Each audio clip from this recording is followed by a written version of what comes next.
I'm a Samsung user. So, ayan guys. Tingnan mo naman yan, no? Simula sa isa, tapos dumami na. 5! So, ibig sabihin daw nito. So, may nakausap ako sa Globe. Kakaganito.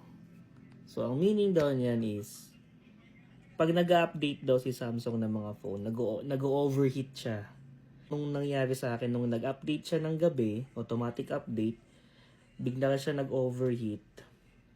At pagkagising ko, di ko alam nag-update So, nung nag-update, paggising ko sa umaga, may linya na siya, isa. So, okay lang kasi medyo manipis naman eh. So, mawawala din yan.